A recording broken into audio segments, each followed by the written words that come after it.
बुरी फंस चुकी थी अर्पिता। एक तरफ रेडियो की नौकरी तो दूसरी तरफ गौरव की तरफ से उसकी ओर पहली पहल। ऐसे में क्या चुने?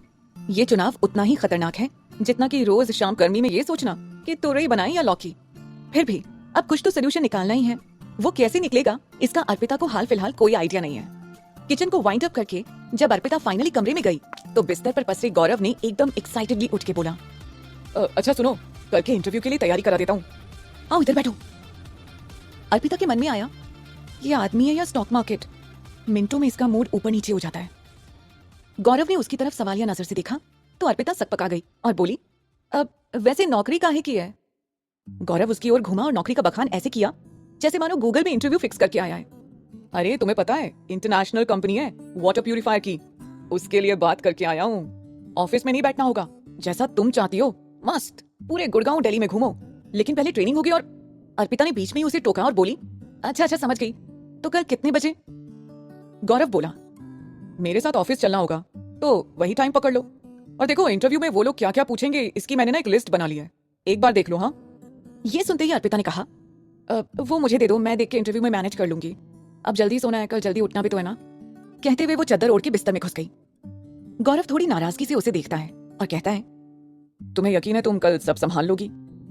अर्पिता ने हामी भरी और सोने का नाटक करने लगी, पर वो मन ही मन यही सोच रही थी कि अगर अर्पिता वाटर प्यूरिफायर बेचेगी तो सबकी प्रॉब्लम्स कौन सॉल्व करेगा? मतलब कोयल मल्होत्रा की लग गई दिवाली, अब तो बम फूटेंगे।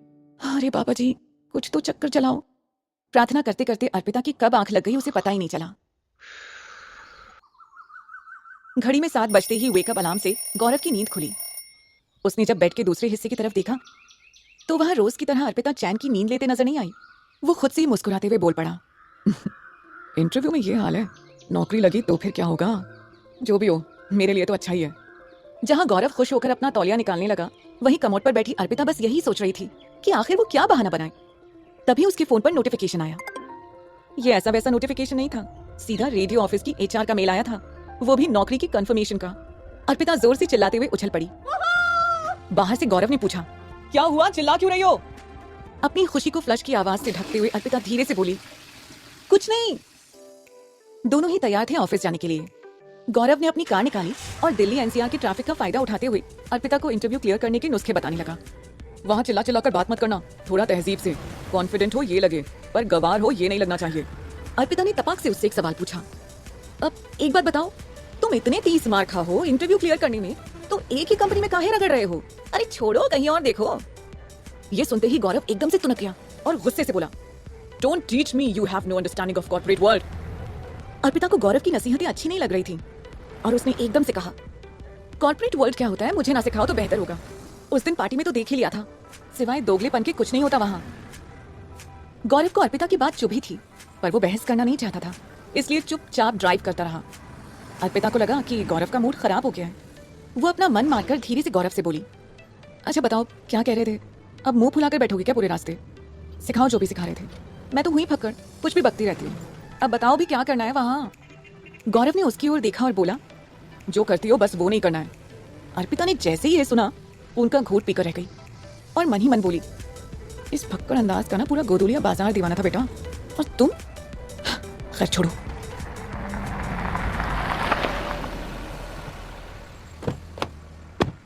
गौरव ने पूरे रास्ते में 1-2 चीजें अर्पिता को समझाई जो अर्पिता ने भी बिना नानुकुर किए समझ ली। फाइनली दोनों ऑफिस के बाहर आ ही गए। कार पार्क करके गौरव ने हाथ के इशारे से अर्पिता को बताया कि सीधे सीधे ही चलना है। दोनों ऑफिस कंपाउंड में दाखिल हुए और सीधा सीधा चलने लगे। तभी अचानक से किसी ने बड़े ही गर्मजोशी से अर्पिता का नाम पुकारा, ओए अर्पिता, कहाँ जा रही हो? ऑफिस यहाँ है मैडम। अनजान शहर में अपना नाम किसी दूसरे के मुंह से सुनकर जितना अर्पिता नहीं चौंकी थी, उससे कई ज्यादा गौरव चौंक गया। वो दोनों एक साथ पलटे तो सामने से आलोक मस्ती में अपनी कटी फटी जीन्स और झोलेदार टी-शर्ट पहनकर अर्पिता की तरफ ही बढ़ा आ रहा था। गौरव इस समय दोनों को ठीक वैसे ही देख रहा था जैसे टेनिस मैच के दौरान बैठे दर्शक। आलोक अपने अंदाज में हाथ आगे बढ़ाते हुए अर्पिता से कहता है, चले मैडम, यहाँ कहाँ जा रही हो?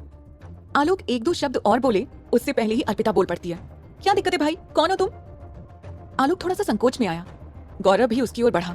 गौरव बीच में आए उससे पहले अर्पिता भड़कते हुए बोलती है, काफी शरीफ मजनू लग रहे हो, मैडम बोलकर छेड़ रहे हो? हाँ, सीधा रास्ता नापो वरना। आलोक हंसते हुए कहता है, कैरेक्टर हाँ, कैरेक्टर पकड़ के चल रही हो, बहुत बढ़िया। अर्पिता दोबारा भड़कती उससे पहले ही पीछे से किसी ने गौरव को आवाज लगाई और गौरव अर्पिता का हाथ पकड़कर उसे वहां से ले गया। आलोक ने अपनी जेब से सिगरेट निकाली और कंफ्यूजन को धुएं में उड़ाने लगा। अंदर जाते वक्त गौरव ने अर्पिता से पूछा, कौन था ये लड़का? तुम्हारा नाम भी जानता है? अर्पिता ने तुरंत ही बात को घुमा दिया। अब एक बात बताओ, तुम्हारे लिए ज्यादा जरूरी क्या है?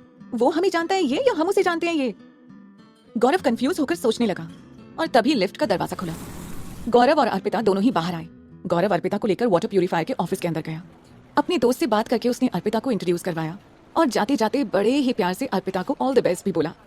अर्पिता ने हामी भरी, पर जब उसने अपने मोबाइल पर टाइम चेक किया तो उसकी सिट्टी पिट्टी गुम हो गई। रेडियो ऑफिस में भी जाने का टाइम लगभग हो गया था। बाकी सभी कैंडिडेट्स के साथ अर्पिता भी अपनी फाइल पकड़ कर बैठ गई। आखिर इंटरव्यू तो देना ही है, फिर क्लियर हो ना हो वो सब बात की बात है। जहाँ सबके चेहरे पर नर्वसनेस थी, वहीं उसके चेहरे पर सिर्फ और सिर्फ उलझन। तभी ऑफिस में एक अधेड़ उम्र की औरत घुसी चली आती। वो आगे आगे, वॉचमैन पीछे पीछे। सभी लोग उस औरत को देखने लगे। वो चिल्लाते हुए बोली, कौन है मैनेजर? तुम्हारे सेल्समैन ना सुबह देखेंगे ना शाम, चले आएंगे ज्ञान देने की वाटर प्यूरिफायर ले लो, सुराही बेकार है। अरे कोई समझाओ, यही सुराही का पानी पीकर तानसेन बड़े बड़े राग अलापता था, तब कहाँ था प्यूरिफायर? उसको देख पूरे ऑफिस में अफरा तफरी मच गई। तभी मैनेजर आया। उसने औरत को शांत करना चाहा, पर वो नहीं हुई। ये सब देखकर अर्पिता जो वहाँ से निकलने वाली ही थी, धीरे से उसके पास जाती है और अपने ठेठ अंदाज में उससे बोलती है, मैडम आप सोचिए कभी आपके और आपके परिवार के लिए सुराही का पानी कितना खतरनाक हो सकता है। फिर अर्पिता अपने आजू बाजू देखती है और वहाँ पड़े मटके से पानी भर के लाती है और एक बंदे के टेबल पर पड़ा मैग्नीफाइंग ग्लास उठाकर उस औरत को दिखाते हुए कहती है, आपकी सुराही का पानी ठंडा जरूर है पर गंदा है। ये जो छोटे छोटे कण देख रही हैं, यही सारी बीमारी का कारण है। अब आप खुद ही हिसाब लगा लो, एक दिन की बीमारी का खर्च क्या होता है? डॉक्टर की फीस, दवाई अलग से, नौकरी से एक दिन की छुट्टी, तो एक दिन का पगार का कटना, ऊपर से बीमारी का दर्द भी सहो। इसीलिए सेल्समैन समझा रहा है कि हमारा वाटर प्यूरिफायर ले लीजिए, पैसे भी बचेंगे और स्वस्थ भी रहेंगे। गर्दन सुराही जैसी अच्छी लगती है, पर पानी तो सिर्फ वाटर प्यूरिफायर का ही ठीक है। वो औरत एकदम संतुष्ट होकर जाते जाते सेल्समैन से कहती है, आज प्यूरिफायर लेकर ही फटकना घर के बाहर, वरना और हंसते हुए वो वहां से निकल गई। अर्पिता जब अपने बाईं तरफ घूमती है तो एक बंदा उसे टकटकी लगाकर देख रहा होता है। अर्पिता ने उसकी ओर देखा और बिना कुछ सोचे समझे बोली, इंटरव्यू? बंदे ने सटीक शब्दों में कहा, उसकी कोई जरूरत नहीं है, तुम जा सकती हो। ये सुनकर पहले तो अर्पिता हैरान परेशान हो गई, पर अगले ही पल चेहरे पर से उलझन के भाव झाड़ते हुए बोली, चलो बेटा बला टली। वो तुरंत ऑफिस से बाहर आई कि रेडियो ऑफिस से लगातार कॉल आने शुरू हो गए। अर्पिता ने एक बार एड्रेस चेक किया और टैक्सी के लिए इधर उधर देख ही रही थी कि तभी वहाँ के वॉचमैन ने कहा, मैडम यहाँ टैक्सी नहीं मिलेगी, आपको कहाँ जाना है? अर्पिता ने कहा, बिजनेस सेंटर। तो वॉचमैन हंसकर बोला, उसके लिए टैक्सी की क्या जरूरत है, बिजनेस सेंटर तो बराबर इस बिल्डिंग के पीछे है, उस गेट से बाहर निकल जाइए, वो शॉर्टकट है। ये सुनते ही अर्पिता खुश होकर बोली, क्या बात कर रहे हैं, ये तो कमाल ही हो गया, शुक्रिया। अर्पिता फिर थोड़ी ही देर में बिल्डिंग के सामने पहुंच गई। वो जैसे ही ऑफिस में दाखिल हुई, ठीक सामने ऋत्विक खड़ा था। ऋत्विक ने एक बार अर्पिता को देखा और फिर अपनी घड़ी की ओर। अर्पिता तो सिर्फ जमीन देख रही थी, क्योंकि ऋत्विक से नजर मिलाने की हिम्मत नहीं थी उसमें। ऋत्विक उसकी ओर बढ़ा और पहली और आखिरी वार्निंग देते हुए बोला, मिस अर्पिता, आज ये आखिरी बार बोल रहा हूँ, या तो आप ऑफिस टाइम से आएंगी या फिर नहीं आएंगी। M I clear? अर्पिता ने मुंडी हाँ में हिलाई और आगे बढ़ी। अर्पिता बैग लेकर स्टूडियो रूम में घुसी कि सामने राज और आलोक बैठे हुए थे। दोनों ने उसकी तरफ घूर कर देखा और फिर जोर से हंस पड़े। अर्पिता को कुछ समझ नहीं आया। तभी आलोक उठा और सुबह की बात छेड़ते हुए बोला, एक बात बताओ, आज सुबह वो कौन था जिसके साथ तुम चली आ रही थी? और तो और बिना मतलब मुझे ही झाड़ दिया। हाँ? अर्पिता ने दोनों कान पकड़कर माफी मांगते हुए जवाब दिया, तुम बिना रुके मेल गाड़ी की तरह बोले ही जा रहे थे तो क्या करती? मुझे थोड़ा पॉपुलर होने का मौका तो दो, फिर ये सब करना। अभी तो कोयल ने सिर्फ बोलना शुरू किया है, गाना गाना तो बाकी है। ये सुनते ही राज और आलोक दोनों ताली पीट पीट कर हंसने लगे। आलोक ने अर्पिता को झट से रेडी होने के लिए कहा। जैसे ही वो रेडी हुई, कॉल्स का सिलसिला एक बार फिर से शुरू हुआ। अर्पिता के हॉट सीट पर बैठते ही पहली कॉल आ गई। Share your secrets with Koyal Malhotra. Hello ji, Koyal ji आप बात कर रही हैं? अर्पिता ने बड़े ही प्यार से कहा। जी हाँ बताइए क्या बात है। कॉलर कोई अधेड़ उम्र के अंकल थे। उनकी परेशानी बड़ी ही बचकानी थी। तो कोयल जी मेरी समस्या ये है कि मुझे गुलाब जामुन छुपकर खाना पड़ता है। कोयल पहले तो हंसी और फिर बोली, जी पहले तो आपका नाम बताइए। कॉलर ने अपना नाम बताया। जी मेरा नाम भूषण सिंह और मैं गोरखपुर का रहने वाला हूँ। एक्चुअली मुझे डायबिटीज है और मेरी धर्मपत्नी मुझे मीठा छूने भी नहीं देती है। अब इस उम्र में मीठी ठप्पी मिलने से रही तो कम से कम मीठा गुलाब जामुन ही खाऊं। अर्पिता ने पूरी बात सुनने के बाद अपना सोल्यूशन दिया। तो अंकल जी ऐसा करिए कि मिसेस के सामने गुलाब जामुन रख दीजिए, 2 पीस रखिएगा और बड़े प्यार से पूछिएगा, गुलाब जामुन खाऊं या फिर तुम मुझे एक झप्पी दोगी? देखिएगा आपकी मिसेस शर्मा की झप्पी भी देंगी और खुद ही मुंह मीठा भी करवाएंगी। फिर आपको छुपकर नहीं खाना पड़ेगा। कॉलर ये सुनकर एकदम खुश हो गया। अर्पिता भी काफी खुश हुई। 2-3 कॉल्स के बाद अर्पिता की सीनियर स्टूडियो में आई। अर्पिता उसे देख थोड़ी हैरत में पड़ गई कि कहीं उससे कोई गलती तो नहीं हुई। ऋतु ने अर्पिता के सामने कुर्सी लगाई और उससे बातचीत शुरू की। तो तुम हो कोयल उर्फ अर्पिता जिसने गर्दा उड़ा दिया? ये सुनते ही मानो अर्पिता एकदम से निश्चिंत हो गई। वो हल्का सा मुस्कुराते हुए बोली, ऐसा कुछ नहीं है, पर कोशिश तो करती हूँ। ऋतु ने अर्पिता की ओर ध्यान से देखा और फिर सीधे बैठते हुए बोली, अब करते हैं काम की बात। ऋतु ने अर्पिता को कॉल के दौरान क्या बोलना है, कितना बोलना है और कैसे बोलना है उसके बारे में बताना शुरू किया। देखो, कॉल पर कॉन्फिडेंट होना अच्छी बात है, पर आप अपनी कॉलर के साथ ओवर फ्रेंडली नहीं हो सकते। हम मजाक कॉल की सेंसिटिविटी को देखते हुए करेंगे, ना कि हमारे हिसाब से। ऐसी कई बातें अर्पिता को समझाई गई। इस ब्रेक के बाद वापस से कॉल आना शुरू हुई। Share your secrets with Koel Malhotra. पहले ही कॉल जाने माने कॉलर से आवाज समझ पाती, उससे पहले ही बंदा भड़कते हुए बोल पड़ा, मैं वही बोल रहा हूँ जिसने कल आपके बोले पर सुसाइड नहीं किया। आपके कहने के बाद मैं उन अंकल आंटी के घर के बाहर आकर खड़ा हूँ। यहाँ तो ताला लगा हुआ है, बताओ क्या करना है। अर्पिता सोच में गई। उसने तो फिर में इश्तियार की बात बोलती थी, पर यहाँ तो गुगली गई। अर्पिता ने थोड़ा सोचा और बोली, अरे जरा 1-2 मिनट वहाँ रुको, क्या पता कहीं गए हो। लड़का लाते हुए, क्या रुको, क्या 1-2 मिनट, 2 घंटे से यही हूँ मैं। अब मैं यही उनके घर के सामने वाले दूंगा। जैसे ही ये बोला, पूरे रेडियो स्टूडियो में हलचल मच गई। हर कोई अर्पिता आकर वेट करने लगा। से पकड़कर खींचा। पागल हो गया है क्या बे? घर के सामने क्यों कूद रहा है? उस तरफ से आवाज आई।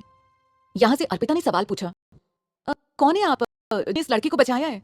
तभी दूसरी तरफ से उसी बूढ़े चाचा की आवाज सही इशारा था। वो उस लड़के को पकड़कर घर में ले गए और उसे समझाते हुए बोले, बेटा तुम कूद जाओगे तो मर जाओगे, फिर तुम्हारे माँ बाप का क्या होगा? अपने पीछे जिन्हें छोड़ रहे हो उनका क्या? अर्पिता ने धीरे से चाचा की बात में हामी भरते हुए कहा, सही पकड़े हैं चाचा। अगर ऐसा ही करते तो ये क्या करता? हाँ भाई टाइगर, जवाब दो, तुम क्या करते अगर माँ बाप पैदा करके छोड़ देते? वो लड़का इस वक्त कोई जवाब नहीं दे पा रहा था। तभी चाचा उधर से बोलते हैं, जैसे मेरा बेटा मेरे पास आया, तुम भी अपने माँ बाप के पास जाओ। स्टूडियो में जोरदार तालियां बजने लगी और कॉल डिस्कनेक्ट कर दी गई। अपने पहले दिन का काम खत्म करके अर्पिता जैसे ही ऑफिस से बाहर आई कि तभी पीछे से किसी का हाथ आया। अर्पिता एकदम से चौंक गई। उसके पीछे गौरव खड़ा था। गौरव ने एकदम से पूछा, तुम घर नहीं गई? यहाँ क्या कर रही हो अभी तक? अर्पिता ने गोल गोल बात घुमा दी। अरे ये देखो ना, जैसे हमारे यहाँ घर सटा सटा कर बनते हैं, यहाँ ऑफिस बने हैं। आज तो बस पूरा दिन घूमे और देखो यही है तुम्हारे ऑफिस के बाहर। तभी गौरव ने उसकी बात को काटते हुए कहा, आइसक्रीम खाने चले? ये सुनते ही मानो केदारनाथ की बर्फ पिघल गई। अर्पिता को तो भरोसा ही नहीं हुआ। उसने अपने कान में उंगली डालकर साफ करते हुए पूछा, हमारे कान बज रहे हैं या सही में? गौरव ने चिढ़ते हुए कहा, सही में, ज्यादा नाटक की जरूरत नहीं है। दोनों सामने वाले आइसक्रीम पार्लर में गए और अपने मनपसंद का फ्लेवर ऑर्डर किया। ठंडी आइसक्रीम के मजे उठाती अर्पिता जमे हुए मुंह से बोली, वैसे ये क्यों? वो बिल्कुल ऐसे बोली जैसे बनारस में गुटखा खाने वाले चाचा। जैसे तैसे गौरव उसकी बात को समझा और अपनी आइसक्रीम के ढुलकते चॉकलेट को चाटते हुए बोला, क्योंकि वाटर प्यूरिफायर वालों की टीम ने तुम्हें जॉब दे दिया है, कांग्रेचुलेशंस। जहां गौरव की ढुलकती आइसक्रीम संभल गई, वहीं अर्पिता की आइसक्रीम ऑन द फ्लोर आ चुकी थी। अब क्या होगा आगे, सुनते हैं पॉकेट एफएम के अगले एपिसोड में।